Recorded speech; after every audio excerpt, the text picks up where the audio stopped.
இந்தியாவிலேயே முதல் முறையாக கப்பல் மூலம் அனுப்பப்படும் சரக்கு பெட்டகங்கள் எங்கே இருக்கிறது என்பதை துல்லியமாக அறிந்து கொள்ளும் புதிய செயலி தூத்துக்குடியில் அறிமுகப்படுத்தப்பட்டது. பிரதமர் மோடியின் டிஜிட்டல் இந்தியா திட்டம் மூலம் தூத்துக்குடி துறைமுகத்தில் டிஜிட்டல் திட்டங்கள் அமலாக்கப்பட்டு வருகிறது. இதன்படி இந்தியாவிலேயே முதல் முறையாக கண்டெய்னர் டிஜிட்டல் எக்ஸ்சேஞ்ச் எனும் புதிய செயலி அறிமுகப்படுத்தப்பட்டது. சென்னை சுங்க இலாகா தலைமை ஆணையர் பிரணாப் குமார் கலந்து கொண்டு செயலியை தொடங்கி வைத்தார்.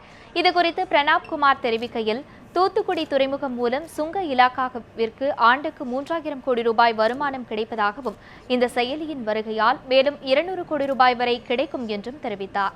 இதனைத் தொடர்ந்து அதிக எடை ஏற்றப்படுவதை தடுக்கும் முறை அறிமுகப்படுத்தப்பட்டது. இதனை வஉசி துறைமுக தலைவர் ஆனந்த் சந்திரபோஸ் அறிமுகப்படுத்தினார். அப்போது 25 கோடி ரூபாய் செலவில் நவீன ட்ரக் டெர்மினல் அமைக்கப்பட உள்ளதாக தெரிவித்தார். டிரான்ஸ்போர்ட்டரோ இந்த கண்டெய்னர் எங்கே மூவ் ஆகுது, எங்கே போய்கிட்டு இருக்கு, இடையில வேற எங்கேயும் டைவர்ட் ஆகாமல் போக முடியுதாங்கிறத பார்க்கக்கூடிய ஒரு சிறந்த கோடெக்ஸ் எனப்படும் சிஸ்டம் முதல் முறையாக இந்தியாவிலேயே தூத்துக்குடி துறைமுகத்தில் தான் அறிமுகப்படுத்தப்பட்டிருக்கிறது.